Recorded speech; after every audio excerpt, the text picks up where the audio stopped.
समय पर एक संत ने आकर राजा के सामने आवाज लगाई, महाराज बहुत भूख लग रही है, आप मुझे कुछ खाने को ले दो।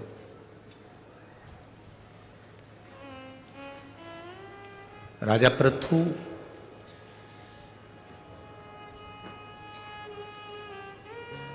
संत की उस मांगनी पर, संत की उस भिक्षा पात्र में घोड़े की लीद उठाकर डाल देते हैं।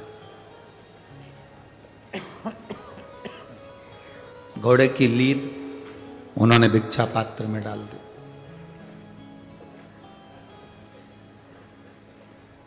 जब घोड़े की लीद उस भिक्षा पात्र में डाली तो संत को क्रोध नहीं आया।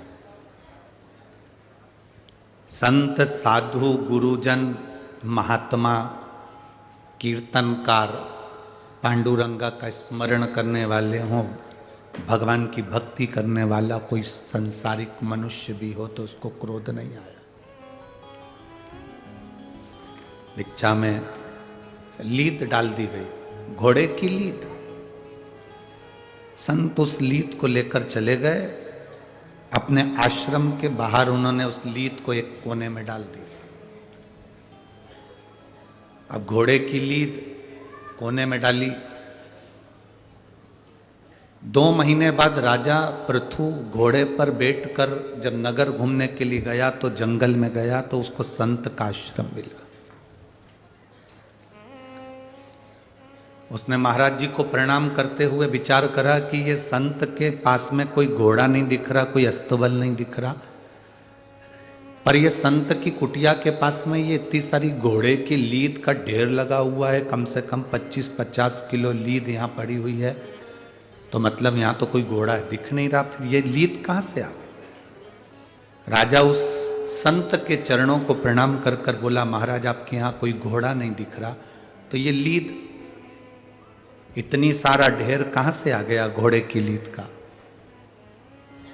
संत ने कहा, मैं जब एक नगर में भीख मांगने के लिए, भिक्षा लेने के लिए जब मैं गया, भिक्षा पात्र लेकर जब मैं भिक्षा लेने के लिए गया तो एक राजा ने मेरे कटोरे में ये भिक्षा में लीद दी थी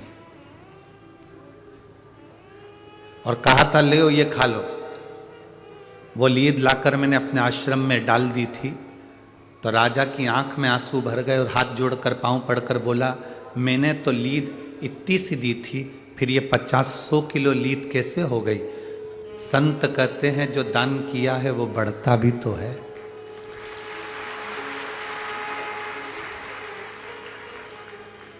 तुमने जो दान किया है वो बढ़ता भी तो है।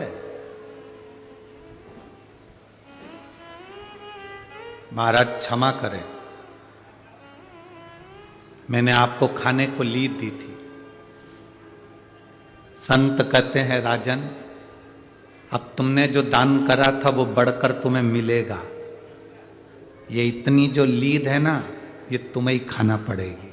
ये संसार की रीति है। झूठा दिया है तो झूठा खाना पड़ेगा, अच्छा दिया है तो अच्छा खाना पड़ेगा।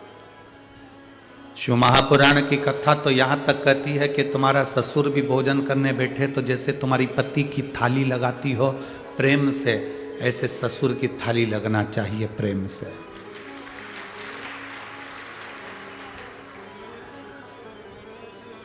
अपने बेटे को दूध में भले मलाई ना मिले चलेगा, पर जेठानी या देवरानी के बेटे के दूध के गिलास में मलाई डलना चाहिए, क्योंकि तेरे बेटे के दूध में परमात्मा डाल देगा।